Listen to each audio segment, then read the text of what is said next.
Welcome to Home Equity Secrets. I'm Carl Christian, CEO of the Nice Agent Co. Join me as we reveal how to learn to earn through smart homeownership.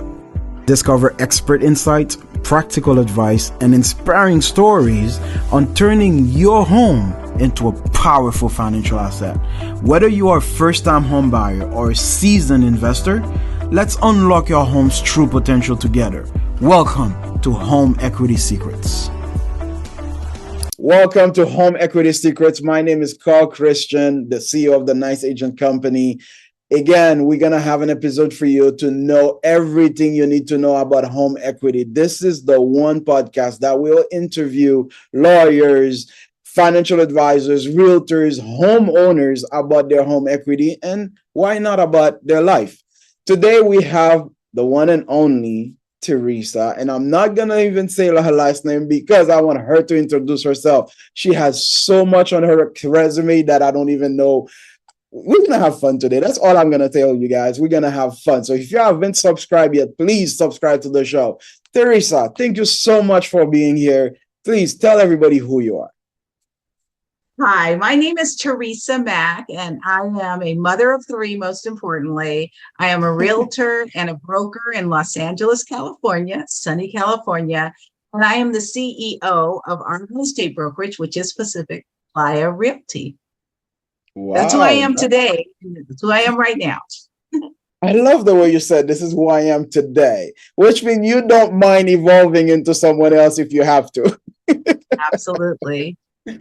There's one thing that I've heard on your resume, because I'm going to say it. I was in law school and I did drop out, for a very good reason. It was between me and my little sister finishing school. So I made a choice.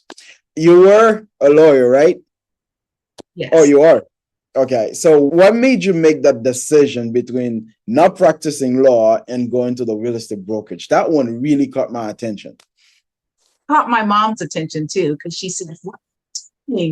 You went to law school. I practiced law for 12 and a half years, great career in law. But much like you, Carl, I had three young children. And as much as I loved what I did, I always like to say I loved them more. And so I decided I wanted a career that would allow me to make as much money or more, preferably more, than I made as a lawyer, as well as allow me to raise my children in the way that I wanted to. I love that. I love that. I love the fact that, because to me, I always tell everybody, everything we do, we say we do it for our children, but a lot of people refuse to make the ultimate sacrifice. They always say, oh yeah, I'm doing this. I'm working for my children. Everything I do is for my children. But when it comes to make the ultimate sacrifice, everybody's like, oh, okay. But that's what I love to do. But you did it. I did it. A lot of other people did it. And I don't think we are ever happier. We made the right choice. As long as it is for our children, we always made the right choice. And to me, I commend you and I applaud you on that. Well, thank you so much. Now, let's talk. You said you're a realtor and a broker. Can you please elaborate a little bit? Sure. So in California, and I think in most states, you have to be a broker to have a legal relationship with a client. The people that work for you are your agents. They're agents to the broker, to the client. In California, they also have this really cool rule, or they did when I passed the bar. If you pass the bar and you pass the real estate exam, you could become a broker. So I got to admit, I didn't do anything special to become a broker other than I did complete law school. It's like an automatic promotion, which I liked about the industry in general. Hey, doing this now for 18 years. So I now wow. in my broker stripes. I've been doing this for 22 years. And I remember when the market crashed in 2008, and I went to one of my title company friends. He was a lawyer as well. And I told him like, hey man, maybe I should go back and finish law school. And he looked at me and he was like, why? And I'm like, because, hey, this is what's going on. And he was like, oh, I do your closings, right? And I'm like, yeah. Carl, you make a lot more money than most real lawyers. And I'm like, what do you mean? I said, yes, Carl, I hire lawyers for a living. I know what I'm talking about. And you know what? It was one of the best advice. I'm not going to say that I cannot say I regret not finish. You do feel like you have a little chip on your shoulder that you started something and you're not done with it. But I still feel like I'm accomplished because after 22 years in real estate, Teresa, I cannot complain about the career that I have. I meet people like you. I have so many good friends. The amount of business that I've done, I'm very happy. And I'm pretty sure you'll feel probably the same way. 100%. And plus, we've really gotten to enrich people's lives, and you Yeah. especially, because I love your show. Because the Thank you. very thing that enriches people's lives in real estate, we both know it is the accumulation of equity and what you do with it. Like that. Real estate is nice; it puts a roof over your head, but at the end of the day, where it's value is the subject of your show. Does I know I'm going to tell people a little bit about you. She was a teacher.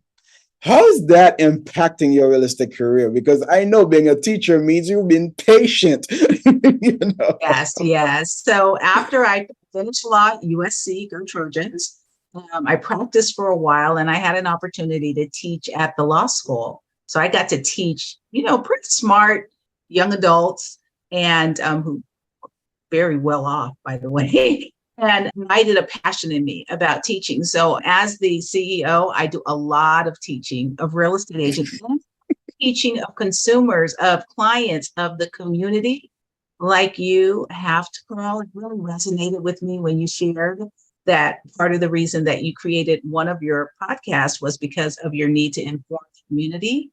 And our brokerage, Pacific Playa Realty, we're all about informing the community so they can make the best choices for their family because it's different for everyone. Each choice is a little bit different. So that really ignited that passion to teach others so they could be empowered. And I believe this is what real estate is all about. Because if you don't make teaching, informing your very first, I would say, thing to talk about, and you're all about commission, then you miss the whole boat. You're not even, the career you chose was the wrong one. Because to me, it's all about how do you make somebody's life better? It could be how you make my life better. How could I make your life better? The subscribers, the listeners, how do we make their life better? I was coaching one of my students the other day and I told them, if you pick a business that is not bigger than you, then you're in the wrong business. And when I said that to him, it resonated for myself again. And I'm like, hey, with all of the businesses that I have, which one is not bigger than me? And when I thought about it, all of them were actually doing something that is bigger than me. And yes, I do believe about informing. I do believe about teaching because to us, what else we're on the earth to do? We are kindred spirits. I feel the same way. And that's why I have so much joy from. I'm both a producing agent as well as a CEO. So I get to wear both. I get to enrich the lives of our agents and other agents who are outside of our brokerage and do the same thing for clients. And the real estate space is so important because it's the one investment that's available to almost everyone at some point in their life. And I really believe it's available to everyone because I do believe in collaboration. So even if a person may lack resources at one point in their life, I believe that there are ways to put things together if they desire, if it's right for them to own real estate. It's not right for everybody, right? But it's that thing that makes wealth, the door to wealth of attainable from those of us that came from really humble beginnings and those of us who have been at a place where we didn't have a lot at all, right? Yeah. And it grows on its own. It closes that gap and provides security in a way like nothing else. I'm sorry, nothing else does it. Nothing else puts a roof over your head and builds your retirement fund at the same time. Everybody, please, this is when you are about, because I'm about to ask a question. Please share the podcast, ask your friend to come and listen because I cannot wait for that answer. Teresa, you've been doing this for 18 years. So we are living something in South Florida right now where South Florida is booming. Properties are going crazy. Properties that used to be $200,000 now at $700,000. And I know where you are, that happened. I would love for you to tell us what was in everybody's mindset when it was happening. And we all know that it did not stop. So how did you guys overcome all of that change? So I started in the business in 2006, just before the great crash. And unlike you, when the market started to crash, I had just left a really good job as a lawyer. And I was like, why did I quit my job? Oh my God, what is going on? And I didn't have a great title rep to tell me it's going to be okay. I just thought I have way too much pride to go back and beg for my job. So I'm just going to have to dig in. Because people have experienced the decline when the rise in prices happened, I really feel like here in California, a lot, and especially in Southern California, a lot of people just felt like entitled to the elevation. They felt entitled to the appreciation because they had survived the decline or they had capitalized on the decline. So while people were excited and happy, I don't feel like they felt like they were surprised. I really felt like they felt like, yeah, this is what's supposed to happen. So now your market is still booming. Our market is beginning to flatten. It doesn't mean that it's a buyer's market yet, but it's definitely begun to flatten. And now what we're seeing is that entitlement that a little bit of all of us felt. Oh yeah, things are supposed to go up. It's California. It's always sunny here. Now people are stunned and unwilling to adjust for the most part until the market forces them to adjust to a more affordable price range, which is great for people who are seeking home ownership because that allows them to get into the market at a slightly better price than 2 years ago. Okay, that's good. You know what I heard from your answer? You jumped and you kept swimming. This is what the podcast is about. When you make a choice, sometimes you're going to feel like maybe you did not make the right choice. Sometimes you're going to feel it wasn't the right time. Sometimes you're going to feel like maybe it's too hard. Teresa kept swimming. And I'm going to tell you, that's what you have to do. If you want to keep growing, you keep swimming. It's not supposed to be easy. It's not supposed to be the right time. It's not supposed to give you the most joy at the moment. It's always at the end, it pays off. And this is what this podcast is about. I'm hoping that you are listening to her story because I'll be honest with you, most people, the minute they see the market crash, they will haul back to that job and say, hey, I'm back. But you did it. And look at you 18 years later. Yeah, absolutely. Carl, I'm glad you said that because definitely real estate is a long game. We know that even when it's a short game, even when the market was booming and you would buy a house for $500,000 and the next year it was worth $600,000 or maybe the next 3 months it was, right? Yes. Even then, that's not when you hop off the train, unless you're an investor, right? If you're what I like to call Bob and Susie, me and whoever my partner is, that is not the time to jump off. Your real estate investment by and large should be something that has a long-term plan. And even if that long-term plan is to capitalize on the equity and buy something else, like to grow while having a long-term plan, the best plan for real estate is longevity until it makes sense, until there are specific factors that say, now is the time for me to divest myself of the real estate and take advantage of my equity in a different way. But I think what people don't get that real estate is not an ATM. It's a longer term haul. And our young people, especially, Carl, I'm curious if you see the same thing there in Florida, but my 25-year-olds to 45-year-olds, I would say, I wish it was 35, they are having a really hard time understanding the long-term value of a real estate investment, or even maybe because their expectations are really short. And because they lived through remember, that group of people lived through the crash at a time when they could see their parents crying, when they had to move out of their house, when the notice got posted on the door. They experienced something you and I didn't experience. And I think it's given them a certain taste in their mouth about real estate. And that's something I want to work on in particular. I blame them. I'm going to go back to a couple of other items you touched, but this last question you asked is, I blame it on Facebook. They have that idea that being rich is tomorrow. If I do something now, I have to be rich tonight.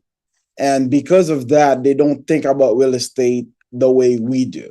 They really see properties either a cash cow or a place to sleep. They don't see it as a way to build wealth. And that's why I'm blaming Facebook. I'm blaming TikTok, that it makes everybody want to be an entrepreneur. They forget about buying properties. They will all want to be the next, I don't know, I don't want to say names that would get my podcast actually shut off, but but this is one of the things that I see. I have agents. I'll give you a story about one of my potential agent that did not stay, of course. He came to the office and then he said, like, can I follow you for the day? I'm like, sure, no problem. He got in my car and he said to me, Carl, can I ask you a question? I'm like, sure. How long did it take you to buy this car? And I said, about 15 years. And he was like, 15? I'm like, yeah. And he said, that's too long, man. So real estate is not for me. Teresa, he actually left. Yeah, I have 75 agents at Pacific Playa Realty, and I've probably recruited thousands, over the Yeah. course of 18 years. So I think our conversation is like the first point I would say is important to equity. The first point is mindset. Like if you don't have the mindset to capture the opportunities that home equity provides, you won't. So the first point I would make in this show would be for people who are listening, adjust your mindset and understand that your real estate investment is a great investment for today, right? You could stop paying your landlord. You could own your own home. You could put whatever you want on the walls. It'd be perfect for today, but its greatest value is generally in your future. And Carl, you know as well as I do, even when the market goes down, eventually it's going back up. And we can say that because we've been doing this long enough and watching our parents do it long enough. What my parents bought their house for, $62,000, is not what it's worth today, $2 million. And when they bought it, it felt like every penny they had. Yeah. And there were many ups and downs. Their house was worth more and less many times. But as long as you stay true to time, and also if you need to pivot or reposition, you do that when it makes sense, then you can really, really grow a good chunk of wealth. Most retire unless they own well, they can retire, but they can't travel the world and buy whatever they want unless they own a piece of real estate. Very few people, ladies and gentlemen, listen, very few people make their money in something other than real estate completely. The wealthiest people in the world, trust me, they may not own the house they live in, house somewhere, but trust me, they own real estate. Those Facebook riches, only 1%. Always remember that. But to go back to equity, we're going to ask the question of the day, which everybody knows already. But before we ask the question, Teresa, if one agent is in California right now, would like to join Playa Realty, if an homeowner is listening and would like to contact you, if somebody from Florida would like to refer your client, how do they contact you? Sorry. All right. Well, my name first is very easy to find online. Teresa Mack, TeresaMack. My website is teresamack.com. My Instagram is teresamackla.com. My Facebook is teresamackla.com. The company is Pacific Playa Realty. We are on Instagram. We are on Facebook. We are on LinkedIn. I'm not on TikTok. I'll get there.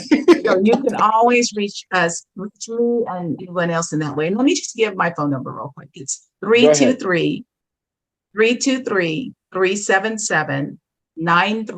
323-377-9379. I do that because I know a lot of homeowners are of an age where they may not want to look for me. So of course, I agree. I agree. So the question of the day is, if you do have a married couple that have toddlers at home and they're sitting on a house, I would say Florida, $500,000 equity, but let's pretend LA, $2 million equity.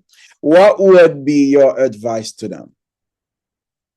So the first thing they really need to think about is, what do they want to leave that $500,000 to? How do they, when they're gone, where do they want that $500,000 to be? Do they want to leave it to their kids? Some people say, hey, I'm never leaving my home. I just want to leave this home to my kids so they always have a place to live. That doesn't mean you can't unlock your equity. You can still take a portion of that $500,000 and decide if you want to put it somewhere where it can also grow, like your initial investment did in the house. And most people, when they think about it, I say, do you only want to leave the house and nothing more to the kids?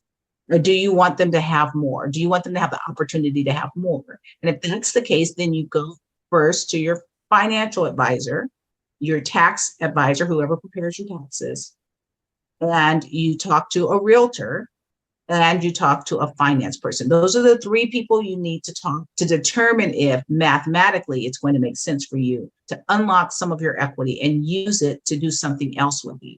Now, maybe you end up buying another property and watching it grow just like your home did, but it's an investment. Maybe you do what Carl has done many times. You purchase something, build equity into it. You purchase some beat up house and you build equity into it by renovating it. And then you capitalize on that by generating income or selling it or renting it. So there's a lot of things that come. It's not just the decision, do I want to use my equity? It's how am I going to use it and how am I going to manage it in the future? If you have really young kids and you have a really busy job, it may not make sense for you to buy a flip.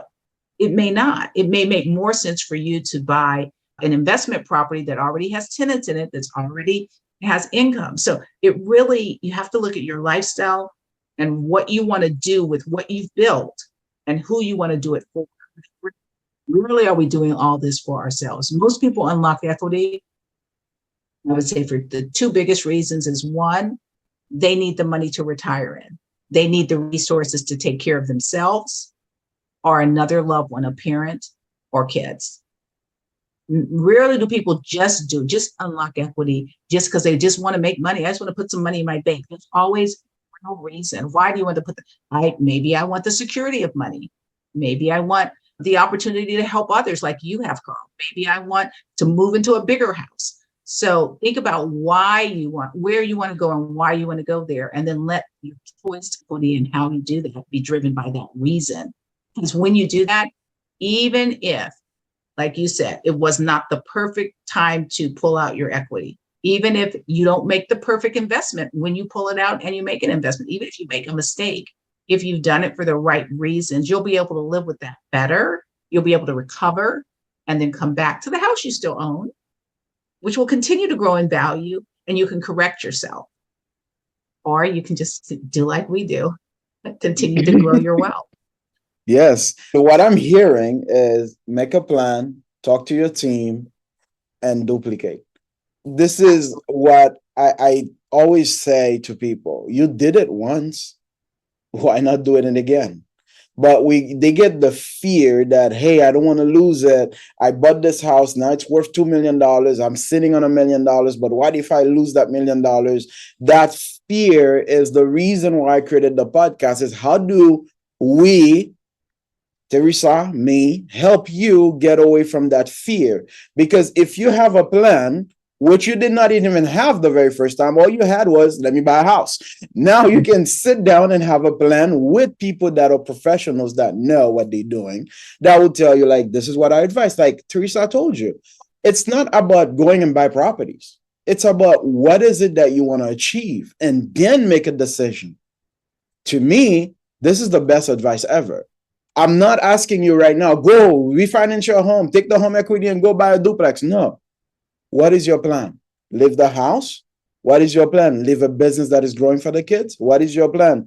Take the money for you to take care of yourself? What is the plan? So this is the question of the day. If you're listening to us, this is the question of the day. What is the plan? Teresa, I have a question, and that one I want to know. Being a lawyer, does it help most of the time, or does it actually not help most of the time? I definitely think it helps. But Carl, you shared with me that you have gone to law school for a couple of years, right? Yes. Yeah. So it helps. It does instill confidence in people, but I always reassure them, I am not practicing law. I am not a jack of all trades. I have a law degree. I maintain my license in case I need it, but it instills confidence, and it's the way you think as a lawyer. It's a logical thinking process, and that's what is most helpful. That's why I don't find real estate to be scary, even though I've suffered losses in real estate and gains in real estate. You can walk through like your plan that Carl talked about. You can walk through that with a trusted professional And you're going to know what a trusted professional feels like. They're not pushy. They're not like, oh, let me get my loan guy over here so he can help you sign your loan documents. They're not like that. And you're going to make the choice. That's the most important thing. Carl and I were talking, like, you're going to make the choice after you have the information. And if you decide not to do anything, okay. But Carl, how many people have said, oh my God, 5 years ago, I was looking at that exact same house and it was only I know. $200,000. I wish I had bought it. $200,000. It's true. I've never heard anyone say, I wish I had bought my. Never. It's true. It's So true. I always tell everybody the only day you regret buying a house is when you sell it too early. That's basically what it is.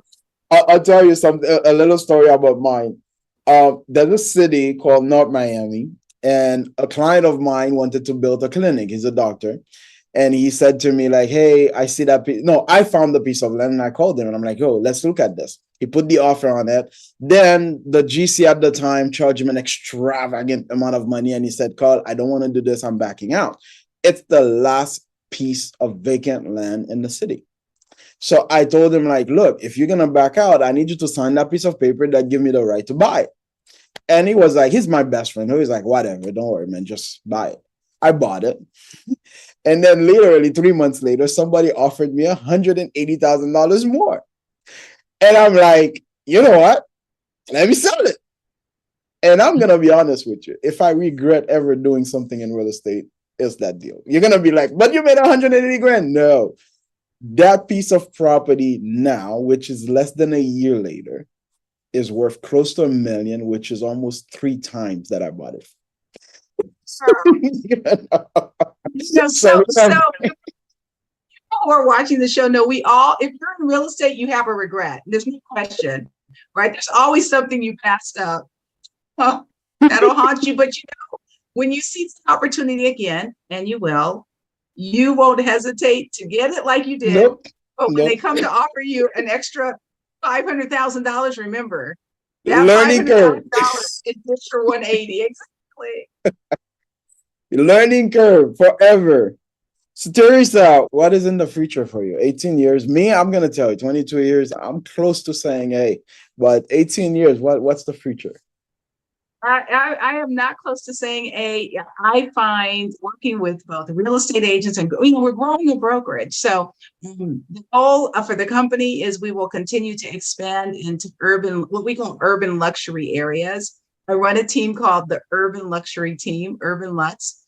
And we want to take our model into other cities in underserved and sometimes underperforming neighborhoods and provide the same services we provide here in Los Angeles, which is education, guidance, advice, integrity, professionalism, and some creativity so that we can make things happen where they otherwise might not be possible. So that's the goal for the company. For me as a person, Carl, I have a blessed life. So I'm just going to live happy and healthy as long as I can. Maybe get out to Florida and say hello to you in person. Yes, please do so. The real estate lady till the end. You know what you said, and I want to touch up a little bit on that. She said, I have a blessed life. This is, to me, the most important thing at the end of the day. I was talking to one of my business partners and I was like, hey, I'm living my happiest life, man. Right now, I don't need no drama. I don't want to talk to nobody that's bringing drama. I brought my life to where I really wanted it to be. And I'm going to be honest, real estate is probably 90% of it. And I love the fact that you acknowledge, because a lot of us, we're struggling with that acknowledgement that, hey, I am blessed. Look at what I've accomplished. And then, hey, Teresa, kudos to you. And I want everybody to be able to say that about themselves, either today or tomorrow. But you are blessed. Thank you so much for saying that. This one really hit me. Any advice for any new agents that wants to come lovely life? I'm so glad you asked me that. I was just thinking, I want to make a statement because real estate is, you can make a great living and have a great secure future by investing in real estate, by purchasing your home or purchasing an investment for sure. But as a career, real estate can be a phenomenal career, especially if you have entrepreneurial hopes or endeavors. If you want to be in your own business, being a real estate professional is not just being a salesperson. It is so much more complicated, so Lot much more. more fulfilling. And I would just really encourage you to find a great brokerage like the Nice Agency or like Oh, Playa Realty. thank you. But really, that's really the first step. Someone that will speak to you honestly about our profession, that will educate you, that will support you, that will give you mentorship. And place can't do that. So that's the first thing, is really try and find the right ecosystem for you and look for a company that serves first and sells later. Lead with service. That's what you're looking for, because that's where the longevity and the greatest success comes from, because success is not just the money. In fact, a lot of it isn't the money at all. When I said I was blessed, it was all about the people, the love, Yes. the It's a, friendship, a blessed the life. service. Absolutely. So you can you can be very fulfilled. I'm not going to say rich, but you can be very wealthy, and you can be very comfortable and happy in this business. But it's hard. It is some of the hardest work I've ever done. The most fulfilling, but the hardest work, but the most It fulfilling. is. Like I It's wouldn't hard do work. it anyway. It's hard work. It is a lot of hard work. You know, you said find a good brokerage. I'll be honest with you. People like Teresa, they will make a whole difference in your career in real estate. I can give somebody my story when I first started. It was a friend of mine. He passed away. May he rest in peace. He told me, like, Carl, why don't you go do real estate? And I'm like, I don't want to sell anything. I barely making money. I need to finish school. And then he says, Carl, try me. Just go do it. And I opened a little flyer. And then this guy said, if you come, I'll make you a millionaire selling real estate, blah, blah, blah. And you know what I thought? Like, I'm not a gimmick. So I said, okay, let me try it. So I went and I sat down with the guy and Teresa. The guy sat down. His name is Bradford Capuzzo. Love him to death. And he said to me, you're a tiger. When you lash on something, you don't let go. And I said, I've heard that about myself, but thank you for saying it. He said, you're about to make a lot of money in this business. And I'm like, hey, we have a problem. For me to make money, I think I need a car because I don't have a car. So I'm working on getting one. I haven't met the guy for 15 minutes. I don't know why. Put his hand in his pocket, took out his home keys, and handed me his car and said, go make money, son. Wow. And this Wow. guy taught me everything I know today in real estate. Okay. Everything I know. And I'll be honest with you, if you're thinking about being a realtor, finding that right brokerage means a lot more than thinking about commission split. I'll be honest with you, me and him was on a 50-50 split. And if you ask me today if I would go back to it, the answer is yes without a thing. Because if he could give me just 10% more than what he gave me at that time, today I'll be like 100 times better. So it's not about commission. It's about finding somebody like Teresa, finding somebody like Brad to help you get to where you want to go. Somebody, I like the one sentence I always say, if you don't believe in yourself yet, believe in the one that believes in you. Done. Okay. So yes, it is very What a important. great story. What Thank a you. great start to your Yeah. career. And Yes. oh, it's interesting that your story about Brad inspires me to be that way even more so with the agents that I meet. And at Pacific Playa Realty, we believe in mind, body, business. So we not like Brad, I'm sure didn't just teach you how to write a contract. He said, son, No. you're going to go out and you're going to be great. And I believe in Yes. you enough to give you the keys to my car. That was mindset. Like he started with your mindset. Yeah. He could see that you were healthy enough to take on the challenge, and the rest, the teaching you the actual skills. He knew that you were smart and hardworking.